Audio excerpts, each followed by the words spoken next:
the show Oh, like when you're nope, nope, nope, nope. I said we're getting started, and you started talking. Tisk, tisk, tisk. Tisk, tisk, tisk. def Listening is definitely didn't hear that. fundamental. We're good though. Well, listening is fundamental. Hello, everyone. It's Hey, Athletics LLC Day. We're here. Obviously, there's another tile that you're not used to seeing, so we'll get to that part in just one second. Um, but ooh, Valentine's weekend was a good weekend. Man. And it wasn't because it was any chocolate covered strawberries or nothing like that. It was all that gas on the track. I say that appropriately. So, anyhow, um, obviously there's a fresh new tile that's with us. New, not been on here. No second timers, third timers on this one. So, I am definitely not going to do this justice because I'm just not, because you guys are all friends and I'm not. So I'm going to give it to the governor to Okay. Okay. to introduce Coach because I'm if I just be reading and it's not fun that way. So would you please Well, so elegantly introduce our lovely guest this week? yes, I'm proud to say Paul Ereng is a friend, a colleague. We have pretty much crossed paths from the early 90s all the way through till now. Um, he is the 1998 Olympic champion in the 800. He is a two-time world indoor champion in the 800 and a three-time NCAA champion and NCAA record holder up until recently. Ladies and gentlemen, without further ado, welcome Paul Ereng to Athletics LLC. good See, to that was much better. Much better. be good. Thank you for the introduction. Right? Well, I think all of us to some degree, get to a point in our lives when, we're in a meeting or somebody brings it up and you're like, "Oh, wait a minute. I did that. Yeah, I did do all of that." So, it's only right, Paul, that we let the world know that you're not just coach. You're far more than Coach Erring, right? So, welcome to the show. Chu, take it from here. Thank you. Thank you so much. So, Coach, I have you heard of our show prior to these two hooligans cornering you at A&M that weekend? Not really. They just decided to drag me in as well. Telling you. So I'm telling you. never, I never known about the show. So I'm actually, glad to be here and want to learn more about what you guys do. Love it. Love it. Yes. Um, we've been okay. We've done all right for ourselves so far. So they haven't kicked us off the internet yet. So Hmm. not horrible. Not horrible. But how has your season gone for you? How are you today? How was today for you? The season is good. Today was a good day. We had a great weather, so we took it a little easy, having traveled this past weekend. So we are back to the grind again. So that's the way it goes. Right? Yeah, Go to sleep, wake up, and do it all over again. exactly. Exactly. Hopefully get it right. Yeah. Well, good. Good. Clyde, how are you today? How was your day?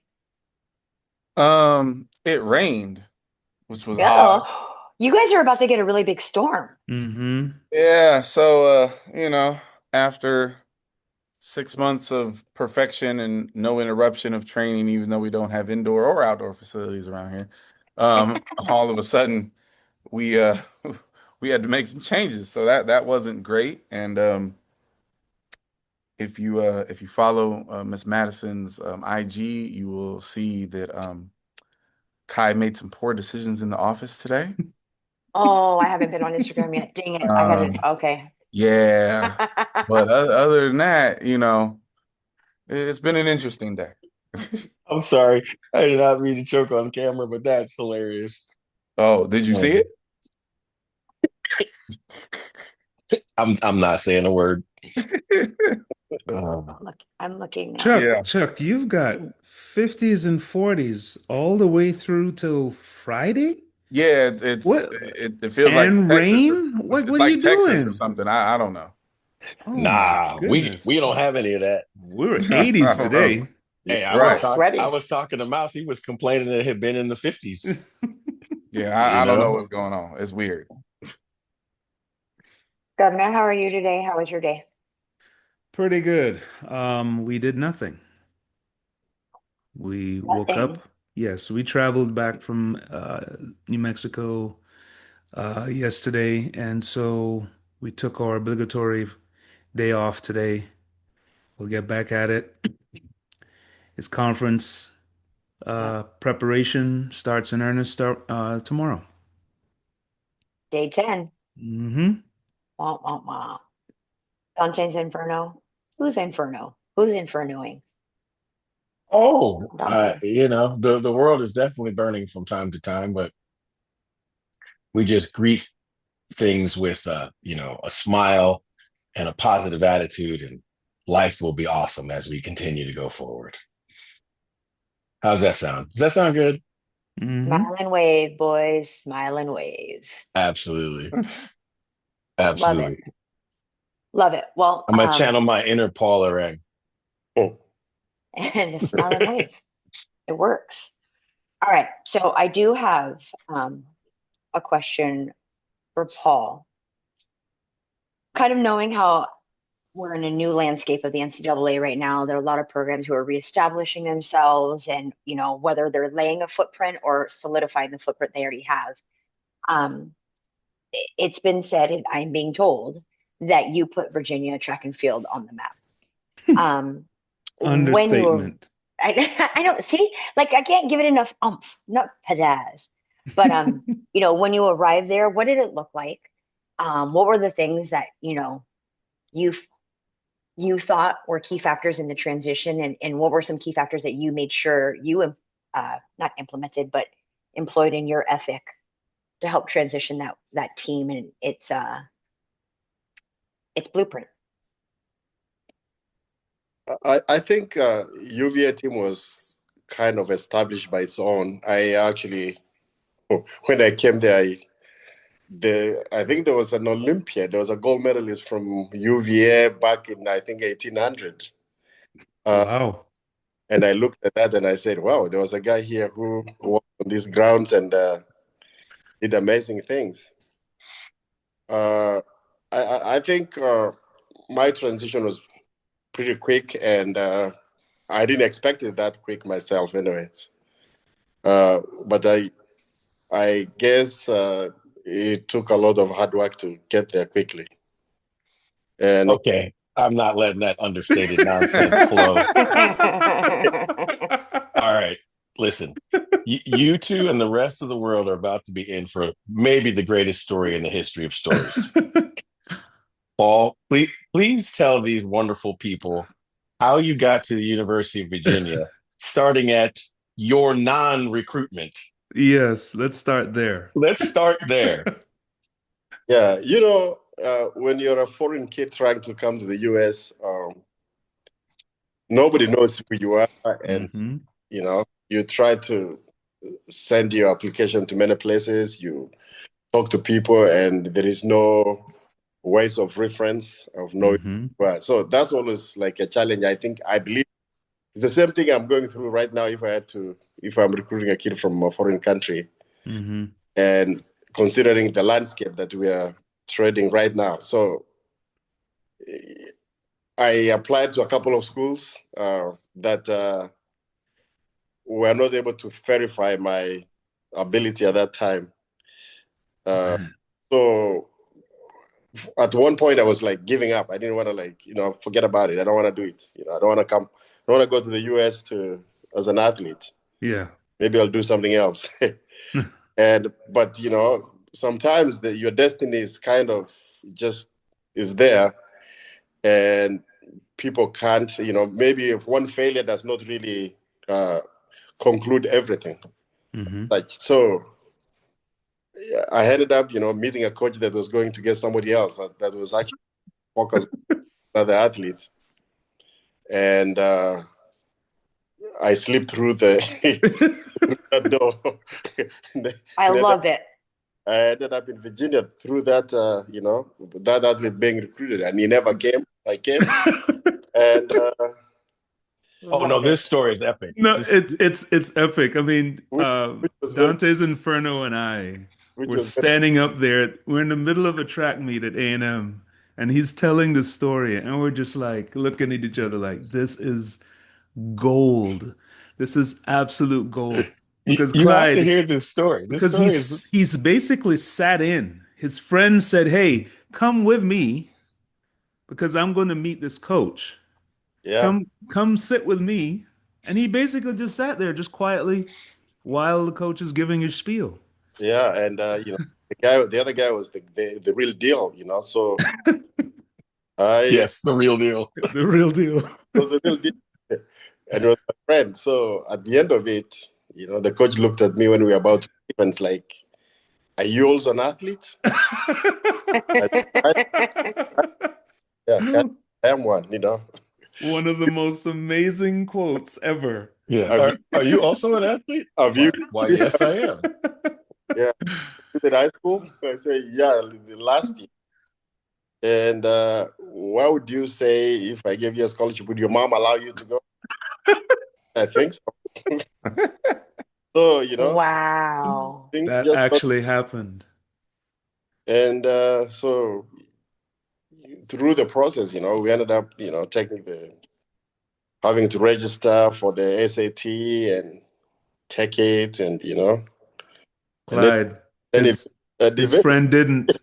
and His my friend, friend wouldn't go. and my friend didn't, didn't, so, fate kind of works in a mysterious way. Absolutely. Yeah. Absolutely. Wow. That's That's wild. No. crazy. How about this part, Paul? What event did you run when he came to recruit your Hmm. friends? I was a 200, 400 guy. Never ran 800. So when the coach said, But he said, he asked me, what event do you run? I said I run Yeah. 4-8. 4 and 2, 2 and 4. 2 and 4. Yeah, 2 and 4. And he said, well, would you run 8 if I gave you a scholarship? You're the coach. You're the coach. You want me to run? You're the coach. "You're the Whatever you want to coach" do. is the greatest answer in the history of answers. I, Oh my I, goodness. that was not the problem. I mean, like, if you want me to do something for you and you want to, uh, but I know I can do something. Yes, Now you're yes. telling me to do something else, but now you're the guy who's directing this thing. Show me then. Show me. Just, Oh my goodness. For the record, those kind of answers don't exist in 2026. Exactly. yeah, Exactly. but deep down in my mind, I was thinking, we will talk about it a little bit further but at least let's this, let's let's get this ball rolling. Yes. And, and Get me there, yeah, and and then then we can talk further. we'll get the details later. I love And it. said, "You're the coach." Yeah. You're the coach. So he said, okay, fine. So when I came, I said, well, let's talk about, what you talked about, me running the 8. Oh man. Knew that for sure I had a chance in making the Olympic teams in '88 in a 4. And he said, so, okay, what do you want? What do you want to talk about? I say, well, I know I can make the team in the 400. I've never run the 8 that you want me to do. Mm-hmm. What's your assurance that I'm going to make the Olympic teams in the 8? And the answer was, I don't know. And I said, what do you mean you don't know? I mean, You're the coach. yeah. You're the coach. So I say, well, it takes a lot of stuff, and they have to go right. And I said, okay, let's make a deal. If that's what you're talking about, then let's make. Mm-hmm. I'll run the 4 and I'll run the 8 for you. Mm-hmm. Is that a good deal? And he said, perfect. Okay. Yeah. And I agreed. I can do the 4 and the 8 for sure. Now things started changing a little bit as we were heading to the indoor conference. Mm-hmm. we got to Knoxville, I believe it was Johnson City, Tennessee, Okay. Okay. for conference ACC conference championship, and the 400 came before the 8. Uh-oh. I'm gonna smoke this sucker first. Maybe I'll be tired by the time I run 800. I don't have to run 800 anyways. Oh man. So the 400 came, and during the race, I pulled my hamstring, and that was the end of my indoor conference championship. Right. Right. So that hamstring tear took a while to heal, but I'd actually qualified for the indoor 800 at the same time for the NCAA championship. Yeah. That was coming about 3 weeks later. So we ended up about 3 weeks later in Oklahoma City. Okay.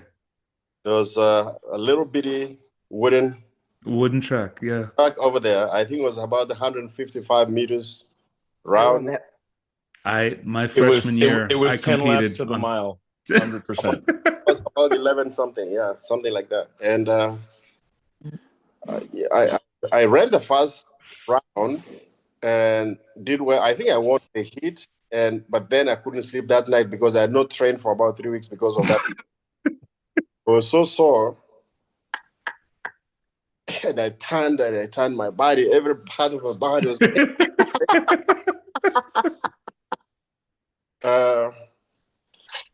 I came back. I don't think we came with a trainer from school. I think it was just me, my coach, and then there was a girl who was a night jumper. Mm-hmm. And I told the coach the following day to give me a massage. Yeah. And tried to, but he was not a good masseur. No. It's not his area of expertise. Yes, that was not the area, you know. So anyway, we ended up in the final, and I ran these 5 laps to the 800, and I think the third lap I took a lead. Mm-hmm. And I think by the time we were hitting the 5th lap again, I was getting tired. And you know what? The mistake freshmen make, you know. So yes, everybody's going by me like shoop shoop, and you know, and I wasn't very happy at the end of it. Mm-hmm.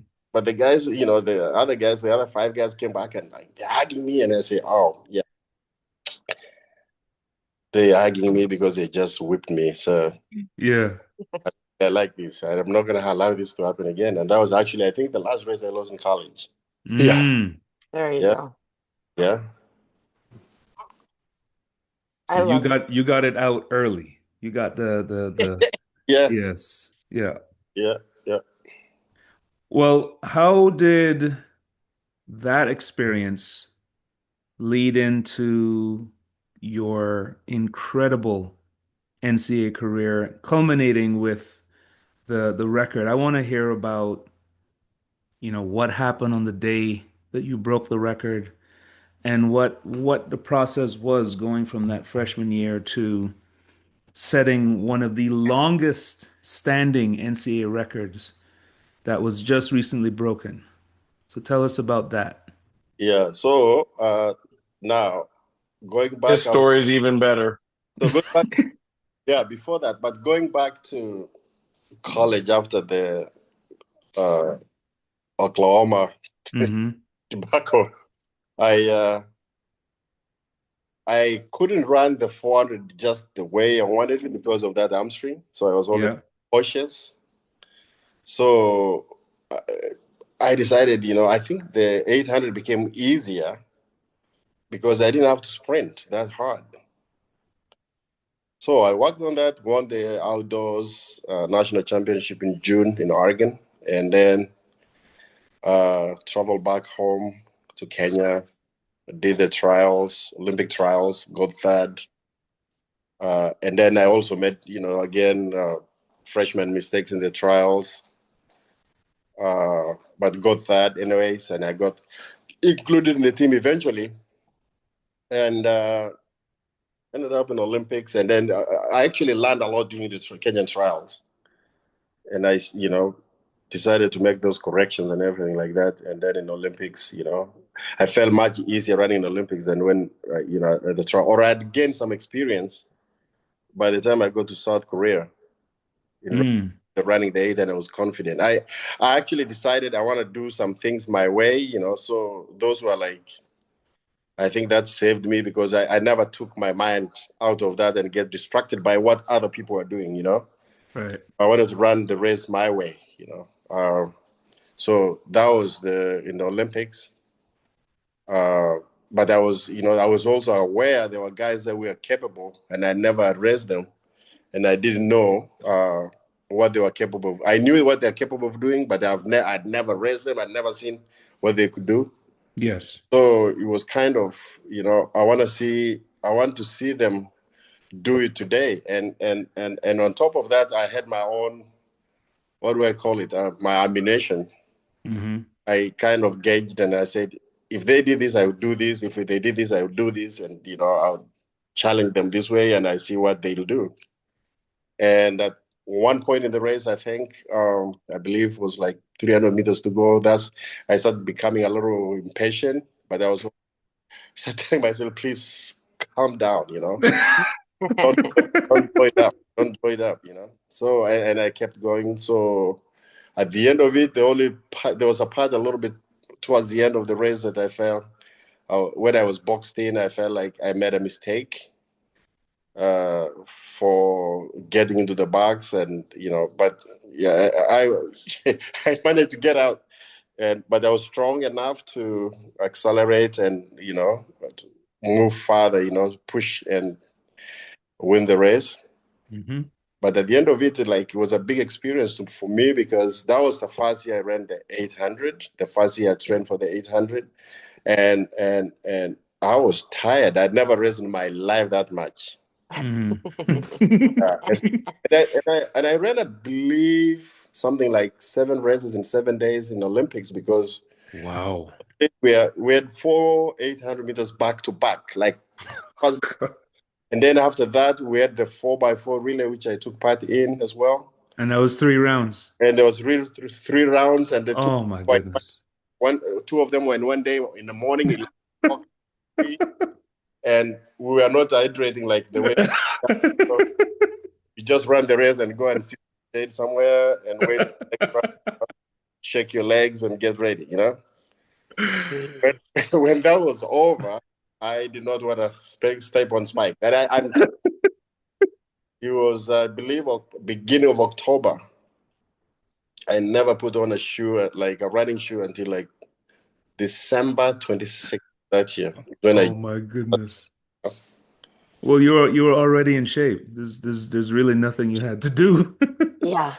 I want to rest. And I rested. I took a break. You deserved it for as much as you ran. So that's my first year of running 800 meters. That was how it went like. Oh man. Yeah. Oh my goodness. And you went back. So yeah. So on the semester, the Olympics, the 1988 Olympics was late in the year. So school had already started, and I was behind in the semester. So I decided to take a semester off. So just so these folks out there in the stratosphere understand, yeah, he won the Olympics his freshman year. Yeah. And decided to take the fall semester off. Because already in August, and by the time Olympic ended, it was October.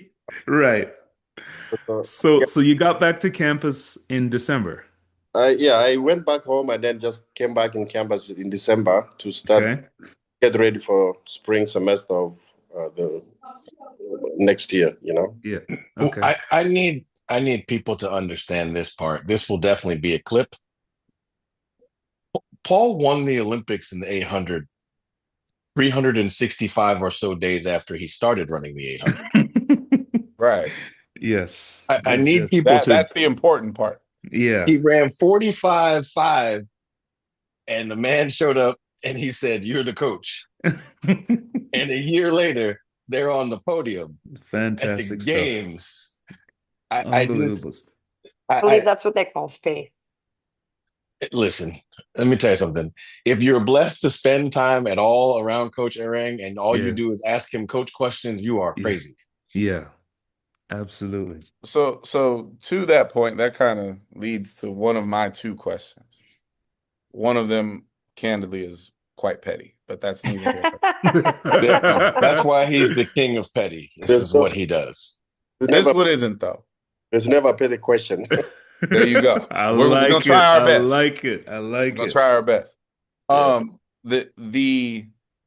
The landscape, if you will, men and women of the 800 meters today seems to have completely shifted. Mhm. And now at every age level, you have people running things at a level and at a volume of that level that most people would have considered impossible in your day. Right. Right. Yeah, I mean, even 10 years ago. Yeah. What do you contribute? Like, what do you think is the major contributors to that reality? Why has it shifted, and why are so many people so much better at it today? Well, the people who are directing the event are knowledgeable. Okay. They have actually gone to the point of studying it and understanding how the event works. Yeah. Know the biomotor abilities that one needs to be efficient in the event. Mm-hmm.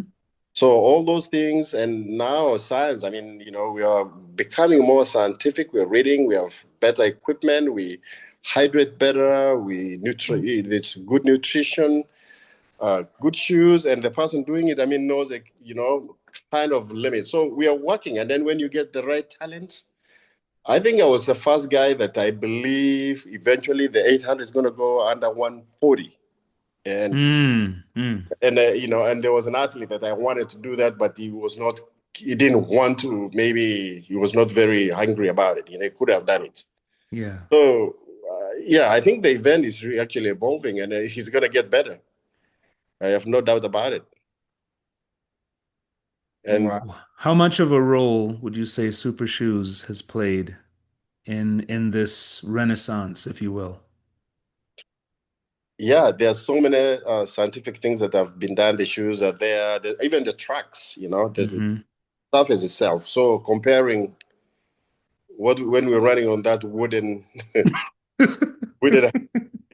the track, and now this even this banked 200-meter track, some Yes. different. Mm-hmm. And people construct them with idea of wanting to do something with that track, and they go into study. I mean, I think back, I think Kareem, you remember this. One of the fastest track in Europe was the uh, Zurich. Yes. Yeah. Yes. Yes.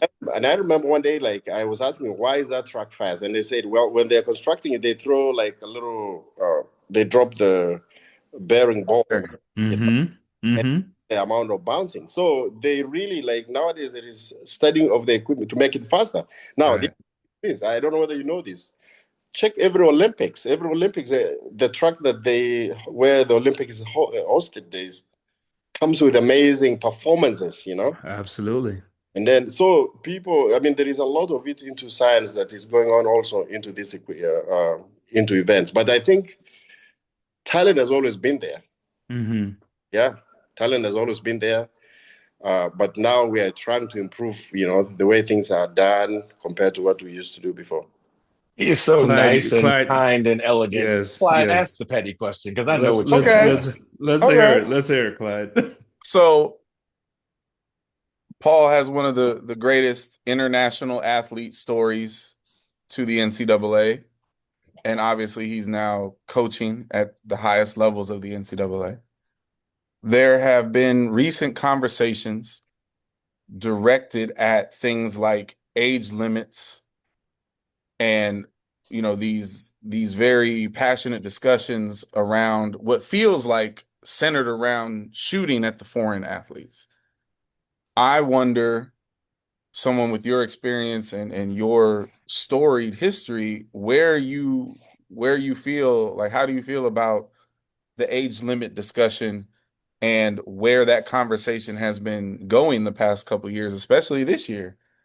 Do you feel like that's targeted at foreign athletes?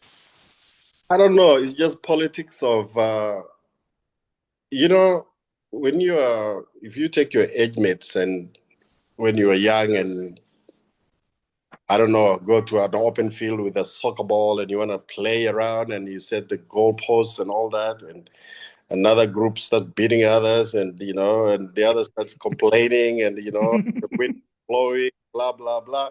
It's I think that's a dead horse.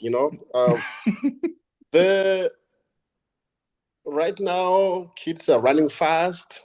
We talk, we say this thing and we come back and change. Like there are coaches who say, I don't want to take that athlete so old, he's not going to perform a year or two. I mean, they're too old to perform. And then now they start performing. Oh, now those are older, they're beating little kids. And yeah, I know age is a little bigger, but I don't care, He was won Olympics, beat Butch Reynolds and all those guys. And only he was a teenager. And, so what does it matter? I mean, talent is talent. Talent is talent. So you can't just light it and then now, all of a sudden try to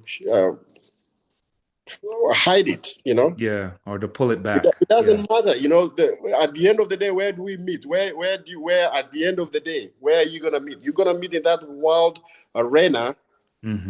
As athlete is always going to come on top. Whether you want to be by yourself here or get other people there or, refuse to go and compete. What is it that we want to do? Well, I want to ask my own version of petty questions. All right, Paul. We take you back to your spot, but we give you today's super shoes. What do you run? I don't know. 130 what? He goes back to the 200, duh. Because I believe, well, I used to believe that it's possible to run 139 because if I was a 45-second guy, so why is it impossible for me to run 25, 25, 25 and run 140, 0, okay? But wow. A little bit. 24. Listen up, folks. 139 points.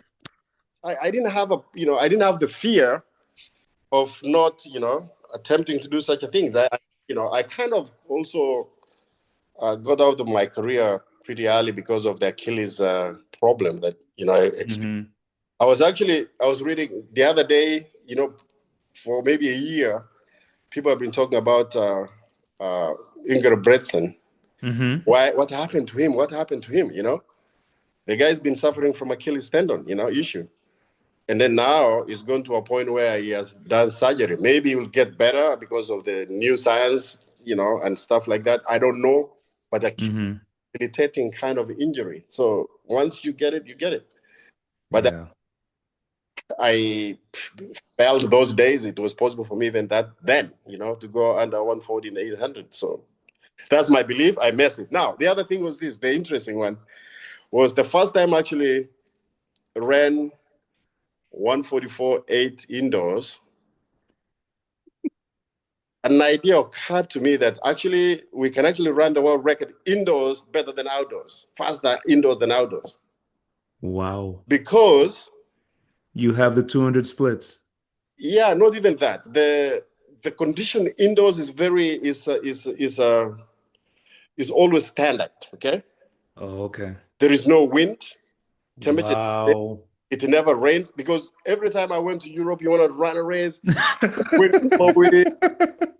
We know. Pouring. Yeah. And they say,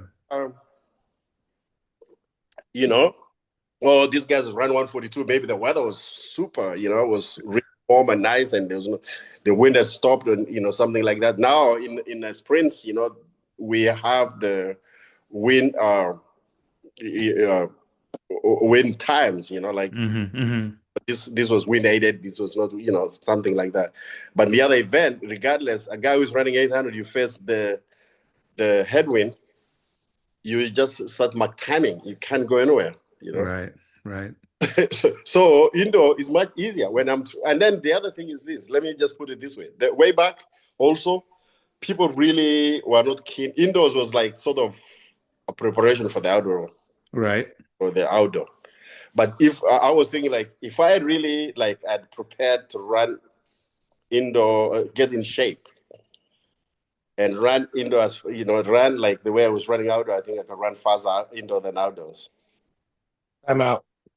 I'm out. This man said if I had really run to get in shape, he ran 144 indoors. Yes. So And not so Chris, so look at this. I after October in '88, October I believe 1st, I told you I never put on running shoes again until I started jogging. I took a jog. I put on sneakers on December 26th after Christmas. so it's about 3 months. Yeah, and start jogging, right? Mm-hmm. The record, the indoor record came in, I believe, March. I don't know, March 3rd, something like that. So that's like 3 months maybe. But then, in consistent training, because in Virginia we didn't have an indoor facility. So during this Christmas, everything was so cold, and January is cold. There's snow. So I never got to really to train very hard and get ready. Wow. And when I walked to the World Championship, I think my best time was 149.22. So that's what I thought. Like, if I was ready to run, I think I would run really fast indoors than outdoors. Listen, I will never argue with you about what you can do, because we're not letting you off the show before you tell the rest of the world the story of your indoor world championship. Yes, we got to hear the story. So I'll give the brief precursor for our younger folks who don't watch. I know where you're going. Paul won the world championship in the 800 in his Virginia uniform. I'm going to let him tell the rest of the story, because you needed that piece of context to get all of the rest of the nuance to this story. So some of these things is like somebody gives you a task, mm-hmm. and you agree to take that task. Doesn't matter. So you got to take it to the best of your ability. You're given that task, you go there and line it up and do the best you can. So I'm invited to go to the World Championship by Kenya, and I'm told Kenya is going to the World Indoor Championship in Budapest, and you've been one of the people been selected. And we're going to pay your ticket, pick up the ticket from Washington, D.C., fly all the way to Budapest. And that's where the championship is. I didn't ask many questions about, the details about what was going on, blah. I knew I was going to the World Championship. So one evening, I took a flight from Washington, D.C., flew to London. I got there early in the morning, about 6. And the next flight, a connecting flight from London to Budapest, was supposed to be at 10 o'clock. Go to the gate, I sat there. By 10, they said the flight was canceled. All right. I said, okay, I get the next one. So the next one is supposed to be at 2 o'clock. So I sat there, didn't even have lunch or breakfast, but I sat there. Sat at the gate and I was getting actually very tired and sleepy. I just spent time at the gate. He said the 2 o'clock flight has been canceled. There is a flight at 6. So I said, okay, fine. We get that. I'll get to that one. 12 hours later. Yeah. 6 came. There was no flight. The flight has been canceled. There is a flight that was scheduled to go at 10 at night. I didn't, lose hope. Well, okay, I'll get to that one, So eventually it came, and I got in the flight. I got to Budapest. I landed at about, I think, past midnight. By the time I went through immigration, I found out they were waiting for me actually at the airport, the people organizing the meet. And I was taken all the way to the hotel. So I'm actually excited. I'm going to see the other Kenyan team there. I was the only one. Huh? What? No official, no team manager, no coach, nothing, nobody. just me. Just you. And Wow. so I checked in. They checked me in, you know. So supposedly I was the only name that they sent there. So I checked in. That time is after 1 o'clock. And now something occurs. I get jet lag, so I can't sleep because it is early in the Virginia. It's about in the morning. Mm. So I'm getting up. It's 1 a.m. In the morning. Yeah. Budapest. It's about 6.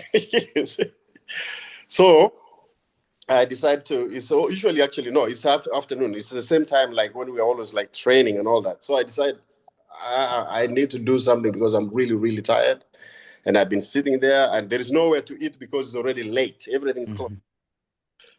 So I fill my bathtub with water, hot water, and just like slide in, and I'm resting there in the bathtub, stretching, and I'm feeling good about myself. And I got there. Time goes by, 6 arrives, and guess what? The first race is at 9 in the morning. First round, 800. And I go there. What? Yes. No, Yes, true. no uniform, nothing. You know, like there's no, because I was expected, I'm going to meet my team there. They're going to bring my uniform. Nothing. Fortunately, I'd carried my own UVA kit. I brought with me. So I ran with that. Actually, you know, I had the blue shorts and, you know, the white and yellow striped Virginia singlet. Wow. I just put a number here on the chest. And I ran the first round. I ran 147.99, which was my PR, because my PR that before that was 149.22. Oh, so I'm pretty happy about it, you know. Mm-hmm. That's after 9 o'clock. Then we go back, we get into the bus, we go back to the hotel for lunch. So I have like eat my lunch and I'm happy about it. I don't really, you know, everything is cool. I'm not complaining. I'm not. In the midst of chaos, right? Yeah, my mind is Yeah. just, yeah, I'm getting this thing done, you know. Yeah. So I relax again, and the semifinal goes at 5 in the afternoon, 5 something in the afternoon. And I go there and I run my semifinal, and I PR again. I ran 147.11, which became the, I think, NCAA record. And I believe the NCAA record at that time was held by Al Jones from Eastern Michigan, which was 147.26, I believe. Mm-hmm. It's a long time ago. So I called my coach. Coach, you know, I called my coach. My coach from Virginia had taken athletes to Iowa State for last chance meet. And you're at Worlds. No And big you're at deal. Worlds. So, Yeah. yeah. So I tell him, Coach, I broke the collegiate record, and he said, "What is it?" Huh? I said, "It's I ran 147.11." But you see, I had a roommate who was also running 800. So he went to the last chance meet in Iowa State, which is a 300-meter track. Mhm. He ran 147.6. So he's calling me. He said that he's broken my time. I said, "No, you didn't. No, you didn't. No, you didn't." Think again. I just said the collegiate record, and he's like, "Oh, really?" No, I said, "Yeah." So that was, go through the semifinal, and now we are given the schedule for final the following day, and that's how things used to go. Like now I'm going to run 3 races in about 2 days. So I get a schedule and I looked at it. I saw, okay, the final is going to be at 7:10, tomorrow. So I say, cool. I go to the bus, end up at the hotel, stayed there, had breakfast, had lunch, checking for waiting for my 7:10 final. So as usual, my coach always the team always, you have to be at the meet venue 2 hours before your race. Mm-hmm. So I arrive because it's 7:10. I arrive at the venue at 5 o'clock. And I found everybody had warmed up. Everybody's sweating. And I just looked at them. I was like, why are they warming up 2 hours before? Oh no. Serious? Are they scared? What is going on? And then all of a sudden there is an announcement. It's a PA announcement. Paul Ereng, if you're in the stadium, please check. This is your last call. And people are about to walk in. And I say, what? And I look at the schedule again. It says 17:10. 17:10. Oh no. 17:10. Yes. It's 17:10, not 7:10. And I'm like, oh. I dropped all my clothes right there. And I met a guy.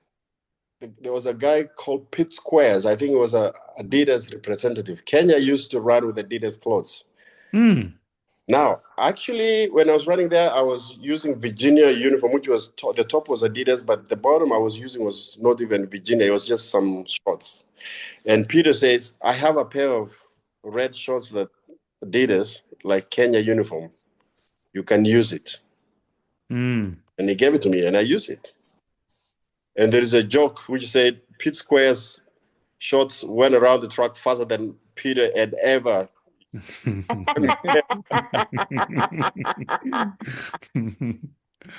Okay. So I actually changed, didn't warm up, changed. And then now we're being ushered in as we enter the track. I go around the opposite direction as a warm up. As I warm up. You know? Oh man. So as I was walking into the line, to the start line, I saw a friend of mine who was doing high jump, and he said, they can't beat you. And I looked at him in my head, and I thought, I wonder if he knows what I've just what. I wonder if he has any idea that I haven't warmed up at all. And I looked at him just with like a blank face, like just like that. I didn't say anything. I just looked at him. And to the finish, to the start line. So when the race started, I was warming up, running behind guys, warming up. So because I was always cautious about my hamstring. So I'm running behind.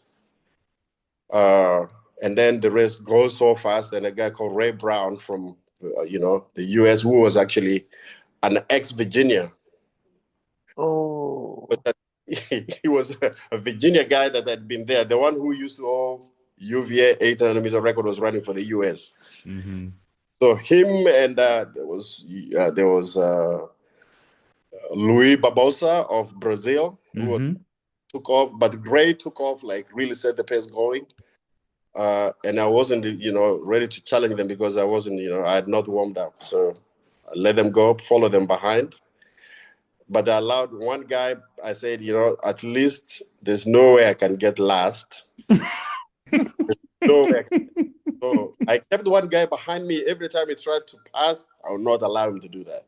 Yes. He was Italian. But now, this is the weird of the weird. And I'm a coach because of that race, by the way. So his coach was observing. I had told him, you see that Kenyan kid?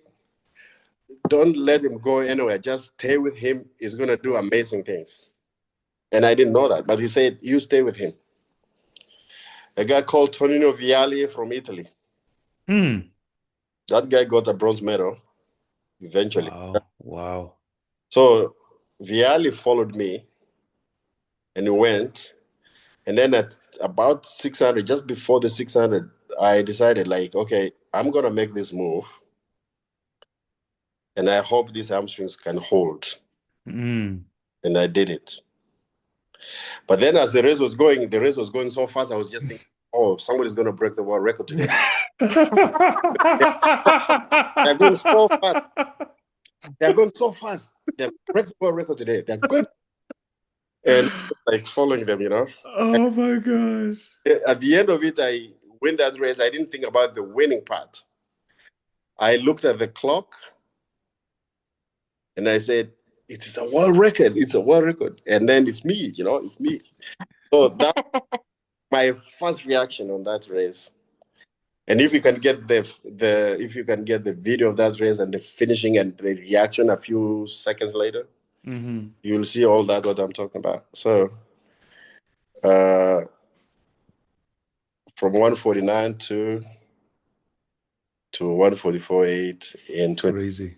Yeah. So Crazy. And now we all that's have what they- YouTube homework. So the following Right. day, I got back to the plane, flew back to Virginia, and then getting ready for the NCA in Indianapolis. I mean, So okay. I think that's a Kara violation. Just saying. Paul. I Now think that's a Kara hilarious. violation. I just get back to school. Oh man. I think about a week or so, and I'm getting ready for the NCAA championship in Indianapolis. I mean, once again. And I miss some guys there. Yeah, You what? I miss some guys that are ready to run. Yeah. I mean, all we're hearing right now is that you had opportunities and you took advantage of these opportunities. Yes. I mean, I would say by far, talent, you throw all the superlatives up against a wall. How many of these kids nowadays want it that badly that they would even conceive or even think about doing what you said you did, right? Just to travel alone to Budapest would have made someone say, you know what, this ain't happening, right? Somebody would have gotten to that hotel and have been like, okay, well, here we go. Going to sleep. Not Yes. waking up. Yeah. Yes. I want to wake up. Yeah.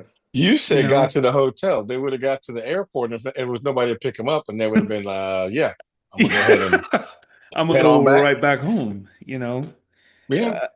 It's phenomenal, Paul. I mean, and God knows I have some very similar stories and um I just, I hope that ultimately, we can start to bridge the gap a little bit more and get today's athletes to understand that, there are many stories behind these seemingly unsaleable records, these records that have been set, 20, 30 years ago. And I think they're going to find out that none of that was easy. None of it. And right? this is going to be a There were extenuating circumstances that probably made it impossible. Probably threw a monkey wrench in whatever plans you may have had. Can you imagine a kid nowadays saying, showing up at world championships and they have to wear their collegiate uniform? Really? But that's the Well, thing. They let's wouldn't go even have their backwards. kit.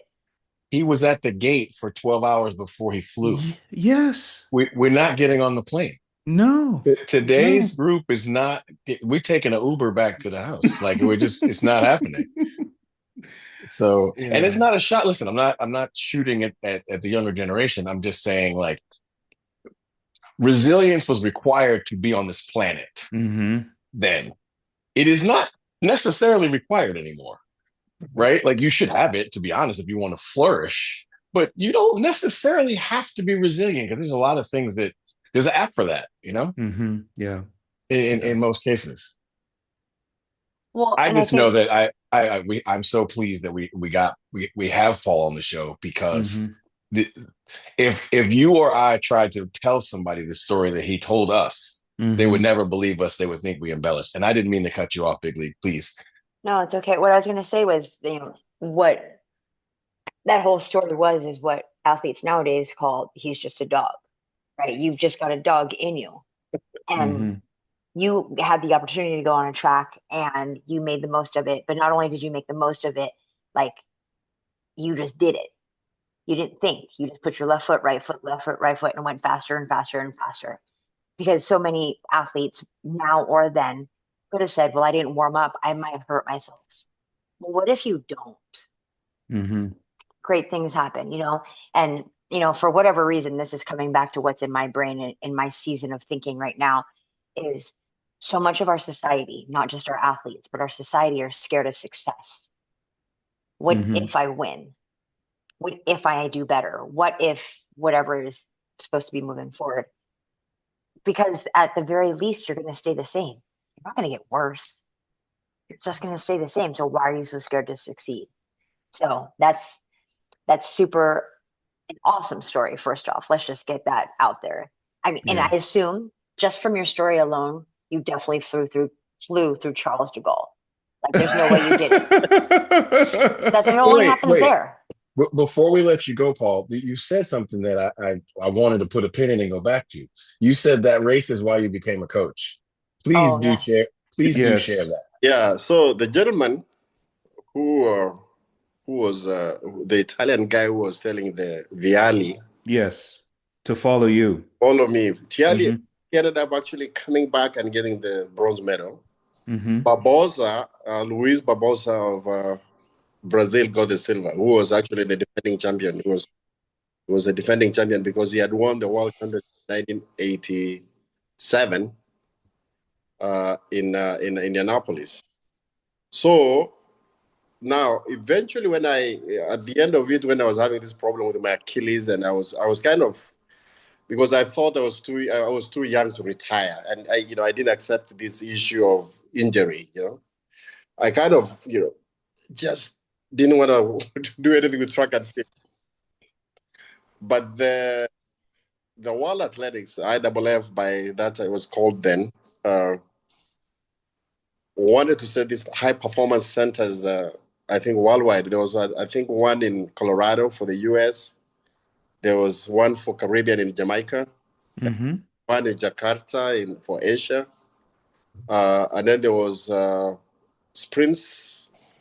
There was sprints and jumps in Qatar in Africa. And then there was Madagascar. And they had a middle distance program, middle and long distance program in Kenya. And I happened to be in Kenya at that time. So the gentleman that was the coach, who was actually a technical director of IAAF, decided that possibly he wants to talk to me and see whether I can do it, So he came and he came to Kenya to look for me, and he found me. And he said, "We've come here because we would like to make a proposal to you." And I asked him, "What do you think?" Okay, so I said, "What's the proposal?" So he said, "Well, we are trying to set this thing, and we think we are the one who can lead it." And my answer was, "What makes you think I can?" He said, "I've watched you. I watched you do things to track and field for the last few years when you're running, and those things were not just because you were taught to do them, because you knew what to do. Right. If you can be able to disseminate and give this give this to other young people, if you're able to explain, I think you'll be a very successful coach." And I said, "Well, I don't know how to coach." He said, "No, we will. You know how to coach. You just don't know how to. You know how to coach. Because of what you did, you know how to coach. Now we will train you. We'll train you." So they put me in academy, IAAF academy. Almost the levels, levels. Which is equivalent to, I don't know, level 5 now, or something like that, diploma. Wow. So I took it, and I believe I came on top, but I didn't know, but I came on top of it. So I started working there with the development, IAAF, the high performance development program. And after 2 years, I'd produced a couple of world champions, juniors. There was the program focus on juniors. So my first outing was the World Junior Championship in Jamaica in 2000, I believe, and 2002. Yeah, the 800 women was mine, men mine, 1500 mine. The other medals, and so that was the team that I coached, and produced.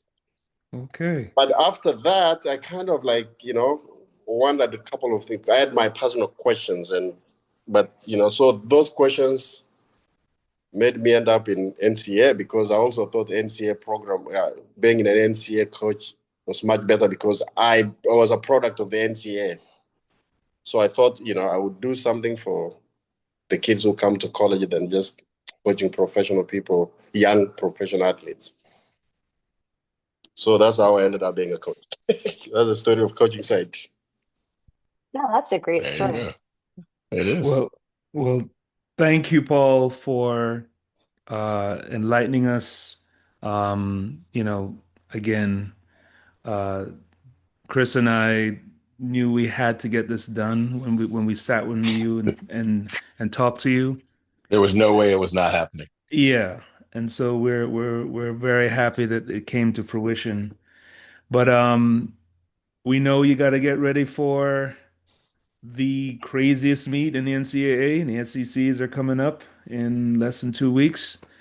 Um, Go ahead and get your rest, and thank you for being on the show.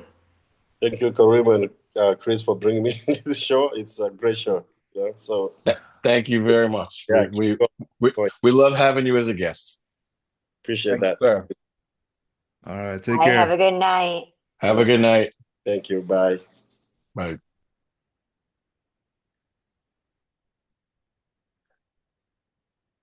Awesome. You know what I will never ever ever ever ever not love? The awe fangirl look that every now and again Chew gets when we have certain guests. It doesn't happen often, right? It doesn't happen often, but it's awesome, right? Because there's still like a youthful exuberance about the sport for somebody who's coaching in it. Yeah. Like I'm not saying anything bad. I'm saying it's awesome because I think sometimes, so often, the world becomes trite. Right. Very I've true. seen, we were joking about at A&M, like how we've normalized being around medalists. Yes. Yep. People that have been Because at the pinnacle. Mm-hmm. they're just our friends. That's not a flex. They're just people we know, right? And the same goes for those who aren't medalists, but who are friends with medalists. You're not going to walk around every day and be like, "Yo, can I see your medal?" Right? So it's not like that. Yeah. But the reality is, the inside jokes, quote unquote, that we know, they're like life-changing stories for other people. Mm-hmm. Right? Like Kareem and I have known Paul for more than 20 years. Yep. And we literally we heard that story for the first time last weekend. Yep. And you know pieces of it, right? Like I know he ran 144 and he split 52 and 52 and won the world championships in his Virginia uniform. But to hear all of the backstory as to how that happened, yeah, crazy. can you imagine dropping your PB 4 seconds in one weekend? Wild. Very crazy. Or running 2 rounds of the 8 in the same day? Man. Well, obviously, that was awesome to hear his testimony and talk about his background. But can we talk about what we just saw this weekend? Oh my gosh. I mean, we could. I mean, Clyde, Yes, sir. insanity. Yes, as predicted. And ironically from all 4 major sites. Mm-hmm. Right? Mm-hmm. And a 5th site that we forgot about, right? The friggin' JDL went crazy. Yeah. Well, now, okay. We can get into the JDL very quickly. The JDL wasn't on the radar because the JDL, respectfully, had no business being on the radar. They have now banked the track. And it's permanent. Props to them. Yeah. And brought in the crew. So great. Like no one even knew that was really going on for real. Yeah. But I knew they had done that to the track, but I had no idea they brought like the distance of Palooza this past weekend. Well, that's what I'm saying. So the props to JDL for putting on a hell of a distance show. And I mean, again, he's a child, but he's pro, so we can talk about it. Cooper, if you thought it was a fluke. Wait. Let's not talk about Coop yet because then we're gonna absolutely poop on the American record that was set in the mile. right? So let's give my Cathedral Fighting Irishman his prop real quick. Hey, you broke the record in the mile. That is awesome. Okay, now let's talk about Cooper. Because you can't talk about it afterwards. I mean, we just had Paul Ereng on, so we should That's immediately get into the Cooper Lukenhouse shenanigans Unbelievable. of the weekend. Unbelievable. okay. Here's what I'm gonna say to those who are newer to the Cooper Lukenhouse experience. That is how he raced a year ago against the children. Mm-hmm. Yeah. In 1 year, he has transformed into being able to do that to the grown-ups. To the grown-ups, yeah. And I'm not, Because he ran 144 dead from the front like, see ya, I had something to do. and listen, I'm not remotely like trying to incite any mid-distance track beef. But if you go watch that race, the adults are quite frustrated. Like, oh, they finished behind him angry. Right. They're just mad. And there's nothing you can really do about it.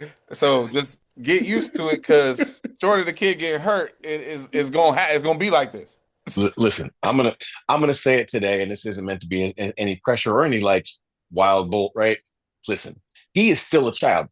None of this like an actual child. Yes, none of this matured early. Like, if you ever meet Cooper Lukenhouse, you would understand what I'm saying. He's a stereotypical junior in high school. He probably doesn't clean his room, right? Like, I'm telling y'all, when he gets to be a grown up, if folks just let him mature naturally, let him take his wins and his losses. I don't ever guarantee things, but I'll say this: that dude will break the world record in the 800, 100%. And it'll just be a natural part of his progression, only because he's still a child. Yeah, no, that dude I want y'all to think about this. If he hadn't gone pro, he'd be racing high school kids this year and next. Right. Like it's a whole experience to watch that dude. And if you haven't, you're tripping. You should.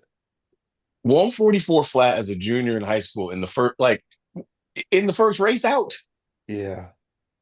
So I want to ask, in a weekend of crazy performances across the spectrum.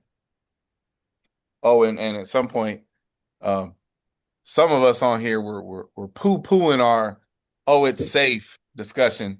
Oh. And it took a week. Oh, true. I wish you had taken notes. It took a week. If we're even close to what we said last time.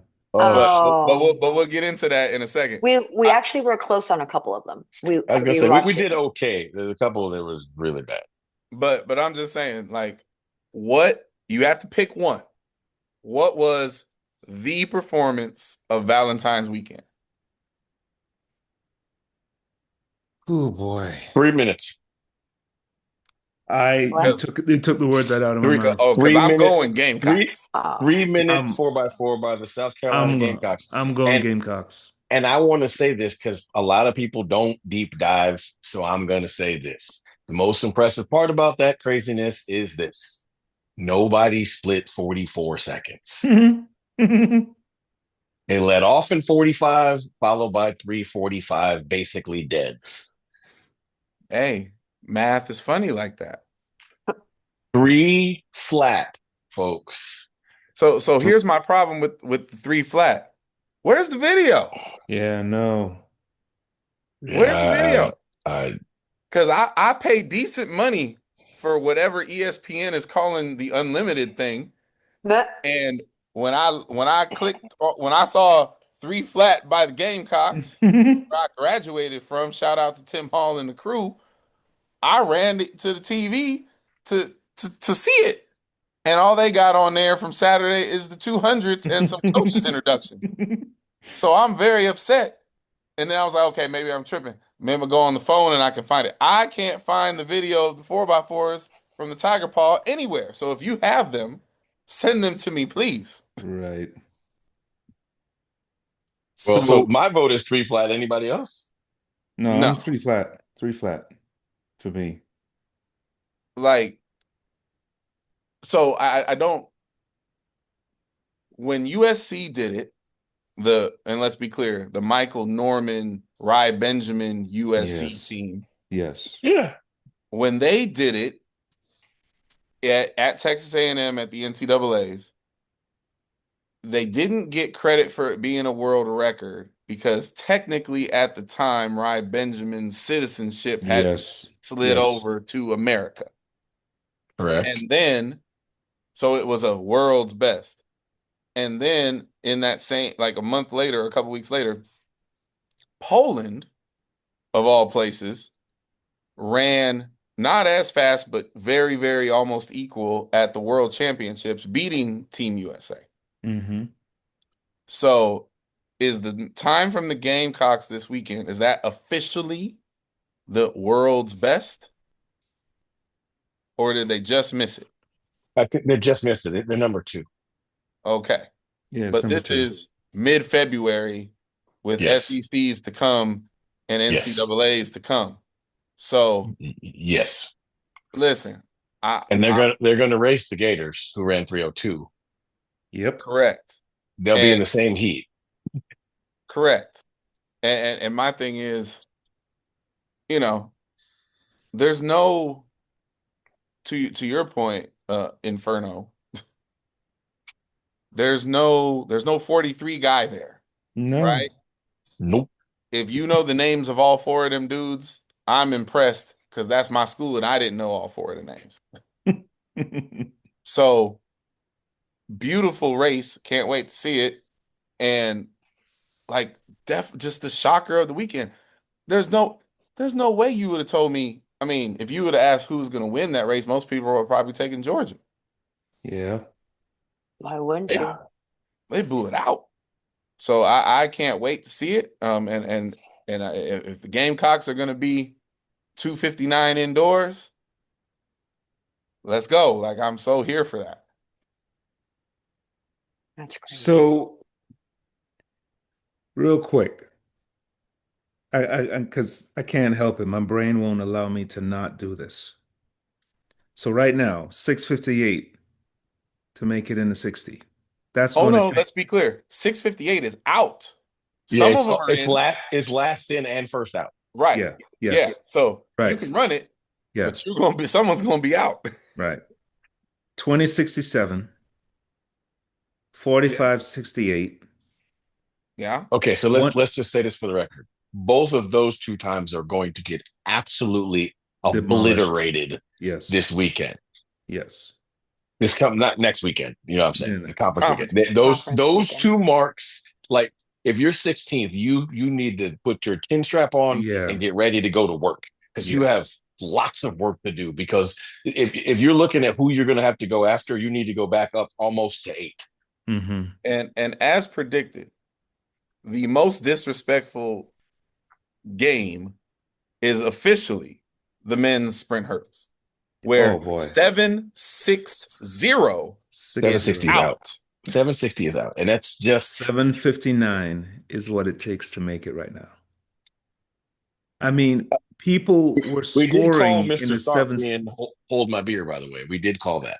Yes. Yeah. We knew that was coming. Okay. Yeah, 760 is supposed to make the meet. The fact that 760 might not make the SEC final is just, that's where we're at. And that is just bizarre, folks. Speaking of, look, my man made an appearance on the show. We'll get him on here. He's on. That's funny. But wait, because I think there's some pretty impressive numbers that I'm about to throw at you. 219 for the high jump. Yeah. So how crazy was that? 219. But this is what's crazy. All 5 guys who were at 218, and we were just talking about like you got to skip all them to get. They all jumped 219. Yeah.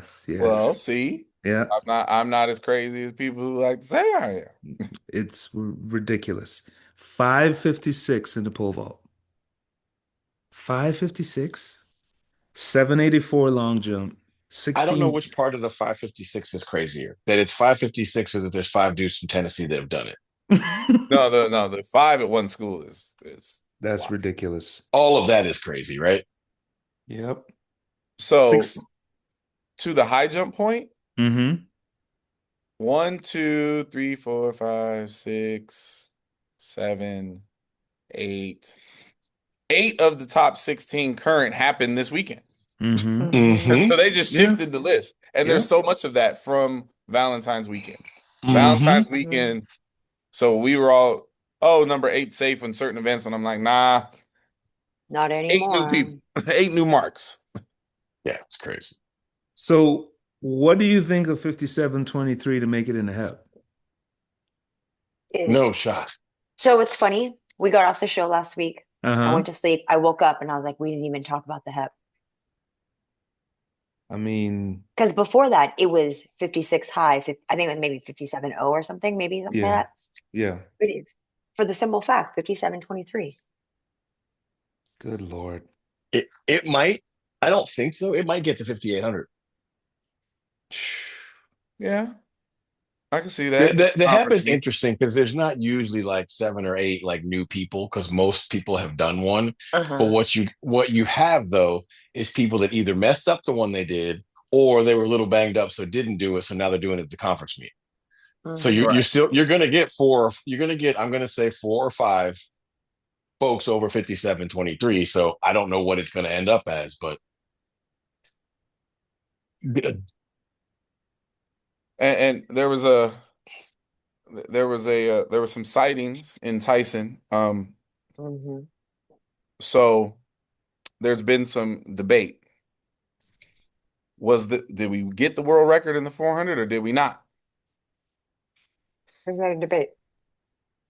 So again, with the drug testing of former performances, blocks of former performances, did they have drug testing on site for this one to be ratified?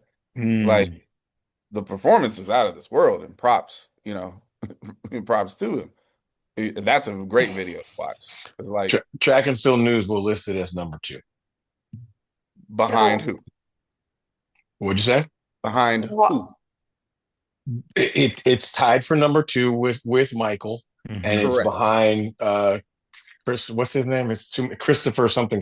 Morales Williams, CMW. Yeah, CMW. I can remember the letters. Right. So that's why it was so weird, right? Because I mean, everybody was caught up in watching the video of it, which was amazing. And right now in the meet results, it says world record. And I'm like, but it's not the world record. They announced it as that. That's why I asked the question. If they have timing, if they had sensor blocks and he did drug testing, he's gonna get credit for the world record. Yeah. So there was the blocks. That was the thing. And then my assumption is they had to have had something, and this is again an assumption, that of drug testing sorts, because it was a World Athletic silver meet. So some of the events were silver level meets. So I've got to imagine that in my logistical head, if I'm going to put on a silver level meet, I'm going to make sure I have things that I should logistically have backing it up. You would think I'll say this. I sure hope so. Right. Because the number of 400-meter involved things that have not been ratified in the United States is like almost innumerable at this point. Right. And that would be another tragedy in that story. Yep. Because Michael Norman never got his just due for that. CMW doesn't get his just due for that. And now Mr. McCray. So all right. So let's go through this. 723 and a 60 woman. I think that's going to come down. Yes. 2308 and a 2. That'll come down too. That's going to get the 2s and the 4s are going to get destroyed. 5206 right now. So people, we'll get a chance to enlighten the folks, right? Part of the reason that I'm saying that these marks are going to get destroyed is because of where their conference championships are. But the biggest reason that I'm saying these marks are going to get destroyed is because of the new seating. Mm-hmm. One is going to race 2 and be in lane 5 and 6. Hmm. 3 and 4 are going to race. So that like you're going to have a series of like really fast time trials in qualification in all of those conferences. So that's Yep. going to set up, and they all have way more people than they have lanes. So they're all going to be based on time. So the quality, just look, listen, if you want something popcorn worthy, wait till the qualifications happen in the power four and the 2 and the 4, and just sit there and pop popcorn and watch. Thanks for reminding me of the complete confusion I'm about to experience Mm-hmm.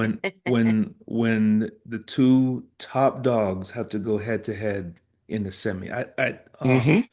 So, Oh, goodness okay. So I gracious. hope Wait, everybody understands what I'm saying, because I know everybody Yeah. on this screen does, right? But like it Ah, used to be serpentined, right? yes. Okay, so now it is not it is serpentine, but it's serpentine way differently, right? So 1 and 2 are in the same heat. 3 and Yes. 4 are in the next heat in the seeded Yes. lanes.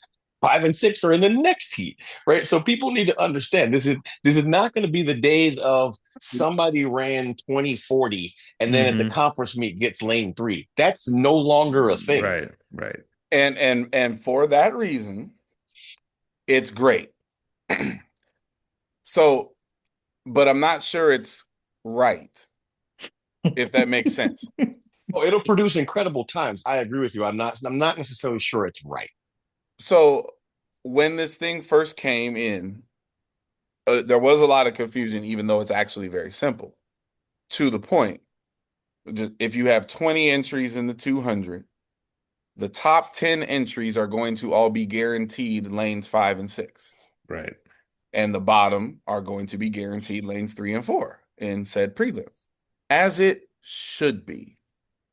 The weird little kink is that in a non-championship setting, like national championship, you have the situation where 1 and 2 are racing each other instead of 1 and 10 Right. and 2 and 9 and such and Right. such.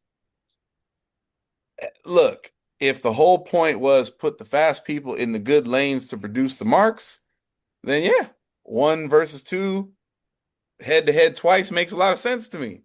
Like if I was going to tweak it at all, I would probably I'd leave it separated the way it is, but I'd randomize one. Like, so let's say it's a field of 20. I'd randomize one through 10 in lanes 4 and 5 through those lanes.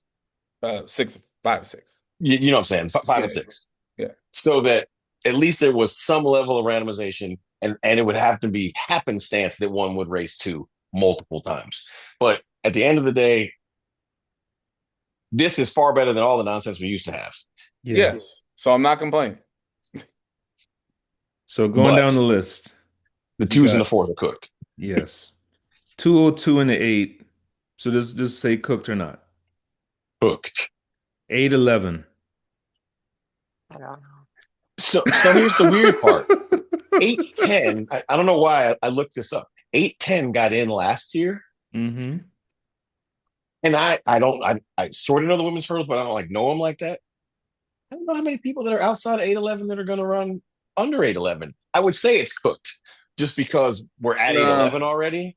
But there aren't that many more people. Am I wrong, So, Clyde? Because you know that group no, better I than mean, anything. like, listen, 811, 810, 809, Par for the same course. type of people, right? Hmm. Right. So to the point, the women's 60 is really interesting to me because if you look at the list, damn the times, look at the Yeah. list. Yeah. The people that you imagine Hmm. are already there with 1 or 2 exceptions. Right. So I feel like the women's 60 is going to land right around 20. Hmm. I don't think we've ever seen a women's 60 where it took a teen to get Yeah. in.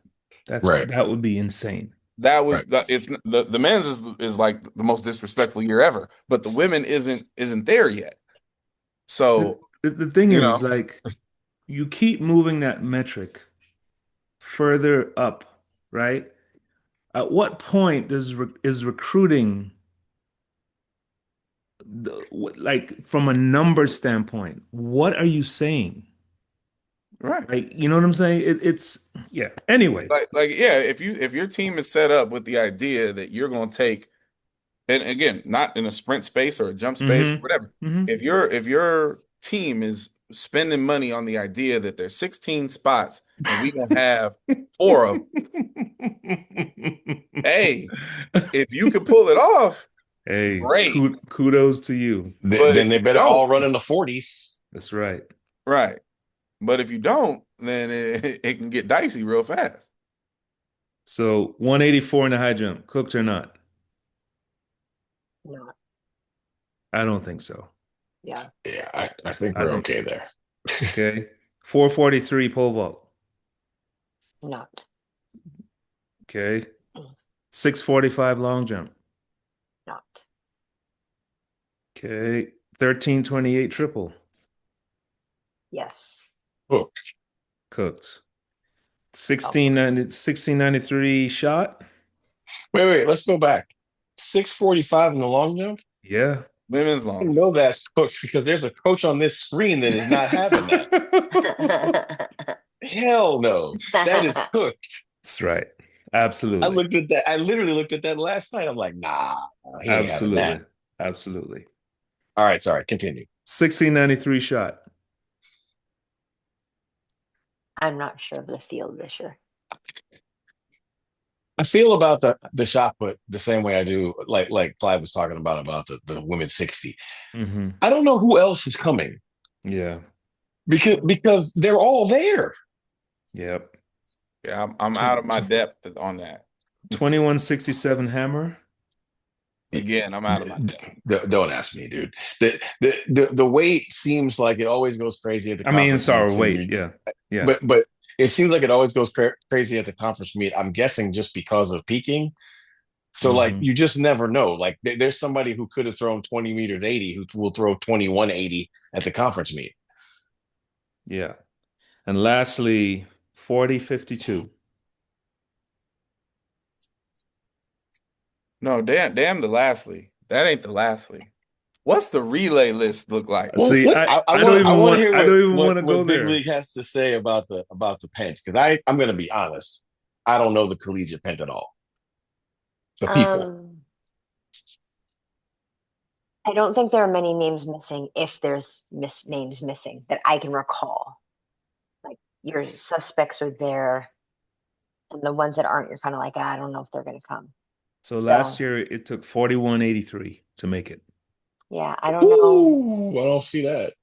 But that group was insane. Yeah. That was an Well, amazing you know what? group. There are a couple that I saw this weekend in open events. Maybe. Maybe. Look here. Let me I don't even know what. Listen, before you go on this diatribe, I don't even know why you bother. Yeah.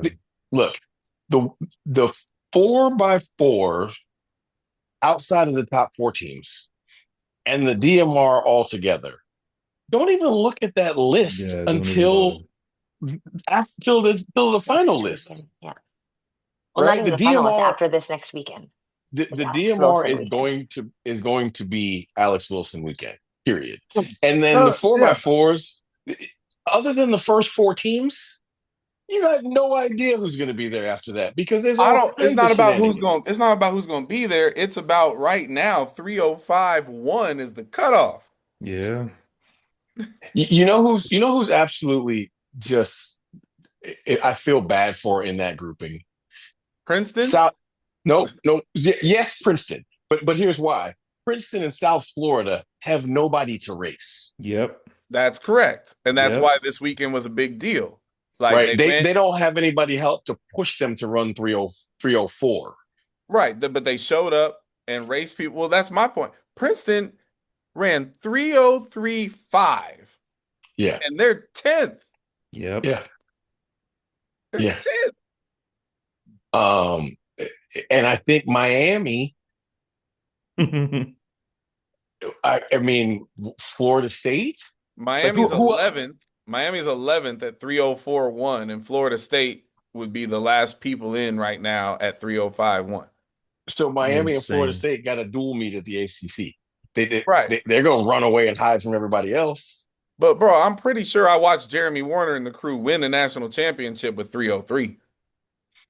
Oh, listen, 303 used to be like, I mean, as the rap song says, like yesterday's price is not today's price. Mm-hmm. And I so mean, the SEC meet is hilarious because 1, 2, 3, 4, 5 are the top in the country.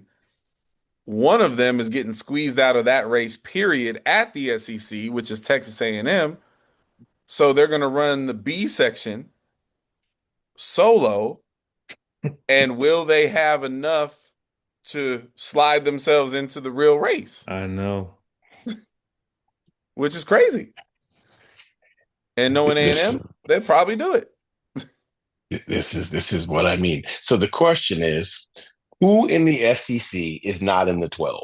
That's the question.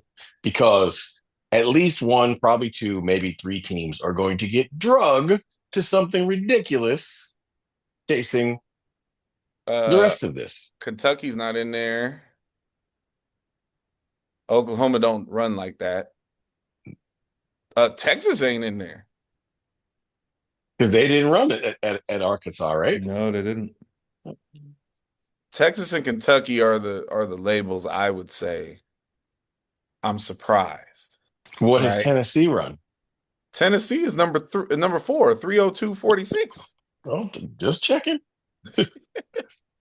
They're in the race and A&M's out. They're number 4. Yeah, it's craziness. USC has to do it alone, sitting at number 6, going into the Big Ten. Is anybody else like ridiculously intrigued to see what Penn State runs in the DMR? Yeah. Mm-hmm. Like, yeah. I just feel like if you got 5 guys that have run 146 or faster, you got to be able to run a DMR that nobody else can run. I could be wrong about that, but I feel like you got to be able to run a DMR that nobody else can run. Hell, they're not even on the list. So if they're the DM, I don't even know why they keep a DMR list before Alex Wilson. Well, I mean, yeah, because of Boston. What's number 1 on the list right now? 328.61. I'm sorry, 928.61 by BYU. Has no shot. Has no shot. All right. Like, there's going to be a bunch of teams that run 9 and the teens. Sure. Every year. 928 has no shot. Well, that was just some local thing they threw together. So that's what I'm saying. I'm not even sure why they shouldn't even keep a DMR list. The list should start on the morning of Alex Wilson with seed times. And it should be called the Texas Syndrome. Yeah. Because they were number 1 and didn't run. Yep. That's funny. No one will ever do that again. So do we want to talk about Mr. Anthony? I mean, going What back was the on expression you used before? Playing with his food? Yep. Sure. I found that race very, very intriguing. Mm-hmm. Number 1 time in the world. Props to him. Great. The time is top 10 all time. Great. In a very comfortable environment for him where he didn't race any pros. Back home, yes. At home, right? Mm-hmm. Now, he said he was going to do it, which is what makes it intriguing, right? Because he got tapped a little bit in the pro races. Mm-hmm. And there's, he had some interviews. He's like, yeah, it's fine. It's coming. It's coming. And there he goes. He produced it. Top 10 all-time mark. So it's like, are they pursuing? I hope they are. I hope the game is to, do indoor worlds and go race everybody. Like, I would love to see it. But he looked really good against the collegiates. Like, that wasn't close at all. No. And I'm talking about the collegiates that run, the other 4s. You know what I mean? Like, it was very smooth, very easily done. And then you got Juju doing Juju. That was nice. It was a great race. She is slowly but surely letting folks know you must have forgot. Juju indoors is starting to take on Grant indoor vibes to me. Yeah. Yeah. Like she's starting to look like this is fun, but no one's gonna beat her, Mm-hmm. right? Like what I don't know why it is, but when she sets the race up indoors, it looks unbeatable. Yeah, You absolutely. can't get out fast enough, and you don't have enough room to run her down. So I don't know who else you would beat. I don't know how else you would beat her.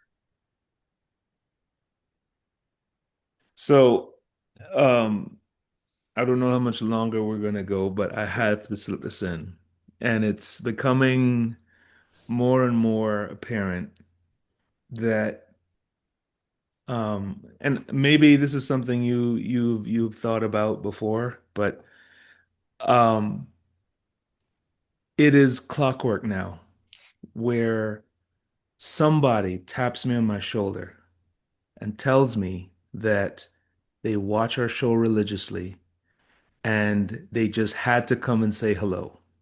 Hmm. So I'm at the meeting, Don Kirby. Someone taps me on my shoulder, turn around, I turn around, and he says, "My name is Sam Peters." Oh, you met Sam. Yay. That's awesome. And then he tells me that he works for the original Jacksonville Jaguars. I did not know that there was a Jacksonville Jaguars before the Jacksonville Jaguars. Hmm. Not that either. Hmm. It's a junior college in Hmm. Jacksonville, Texas. Hmm. That's funny. Very small. Very And small. 150 students, 80 of which run track, Hmm. are on the track team. Uh, Hmm. Unbelievable. And he so drives those mofos everywhere. He just all right. mobs. So I want to be very, very careful of how I phrase this question. Co Collegiately, Hmm. which meet won the weekend? Because you know, each of those meet directors, it's competitive for them. Arkansas doesn't is too green. Yes. Unintended because his last name is Green. He doesn't know yet what he was trying to do. I won't give him that credit. We didn't get meat info in time. He doesn't get that. He doesn't get it. I'm I'm just, kidding. with Yeah. the collegiate results, which meet won the weekend? Because like Tyson's always gonna have the star power. Noah Lyles showed up, like Juju ran, right? You gotta take the pros out of it. Collegiately,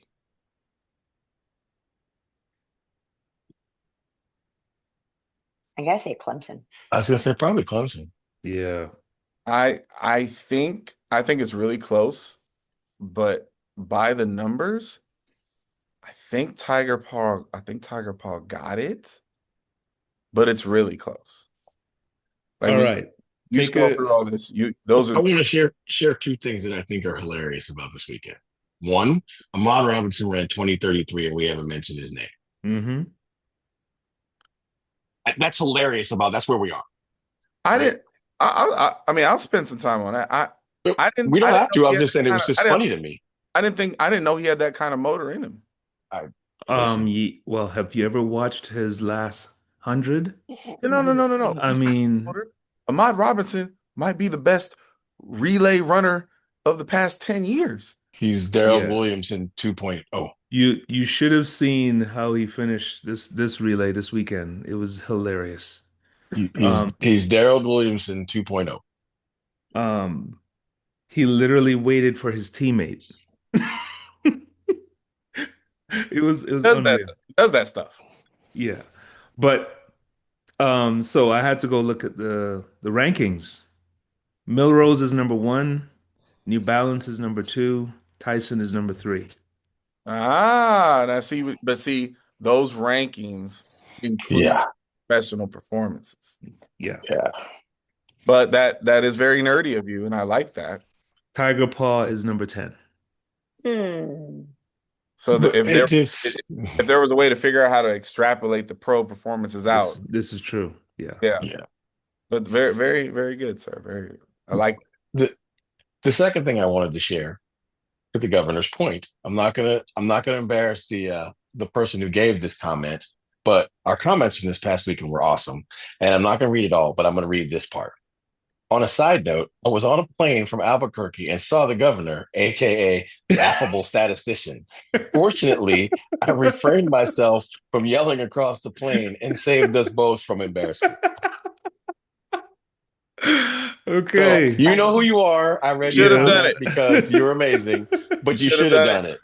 You should Oh have Should have done my it. done it. God. You should have done it. That's huge. Listen, we people say this all the time, but we truly do love all of our fans. We're Hmm. flabbergasted that you are fans and that you, after 5 years, you keep watching. Yeah. We're doing our best to continue to bring you this product and a better one as we go. I'm not Are doing my we job on that part. are we chewing some fat or what? No, we're not because I think Paul gave us a lot to chew on. Okay. Be a dog. Okay. Just be a dog. There's nothing to That, contemplate, nothing to read the political time on. schedule properly. I feel him on that Listen, one, though. I feel when him he on that was one. telling us the story, as soon as he said 1710, I was like, oh, we got a Yes. problem. Yeah. Be aware of military timing. But it just changed. Like I've seen that race 50 times. It Hmm. now, I want to watch it again because it completely changes the tenor of the whole Yes. thing. Yeah. He ran 52 and 52, even Hmm. split. But Yep. now you know why he went out in 52. We always thought he did it on purpose, Yep. He was right? chilling. He He was just was, chilling, trying not to yeah. blow up his Yeah. hamstring that wasn't Yes. warmed up. Yep. So, and that's what I And was going to say. He was the inventor of sit and kick. There the you go. funniest part of the whole story, as he's telling Kareem and us, is he said, the whole time I was thinking two things. One, they're going really fast. Someone's gonna break the world record today. And and he said his buddy kept saying, like he kept saying in his head, like, they cannot beat you. They cannot beat you. So he said he was going back and forth with these two things in his head, lap after lap after lap. And then he got to 600, was like, I'm gonna run as hard as I can. So, Right. upon further quick review, I'm changing it. Arkansas wins. Tyson wins the collegiate Okay. because of the field events. Yeah. Oh, Yeah. yes. It was Because of the actually field good. events. Can I shout out Mr. Tinch? I mean, Hey, hey man, it's Moved one to of the number one more on a list that means a it's lot to me and Kareem. it's one of the more old school things that I have thirsted for and I've looked for to see someone step out of their event, their dominant event, and say, you know what? Yeah, I'm gonna throw this one at you and let's see how you figure this out. Hasn't jumped in 2 years right? and just says, here's an 829, hold that. I wish you guys could have seen. Phenomenal. So, we all know Tyson's setup or Arkansas setup. So, he is on the inside runway nearest to the Hmm. straightaway. Hmm. So he jumps, does his warm ups, has his run throughs, has his pop ups, whatnot. And his two boys are recording. So when comp starts, he comes over to the opposite side of the pole vault, takes a look at the video, all hoo-hawing, and they're all putting in some content. And then there's a laugh, a giggle, a dance, and then he goes back to the runway. And I'm like, is there really any coaching going on right now? And I was like, do I go say something? Like I saw something, but I'm not going to say anything. I'm just going to sit here and watch this. And that it happened for 5 rounds. And I was like, Wow. this is awesome. Like his two boys, I don't even know who his boys were. I have no clue if they're track related or if they're just like his bag holders. I have no clue. But sorry if I didn't recognize who you are. I apologize.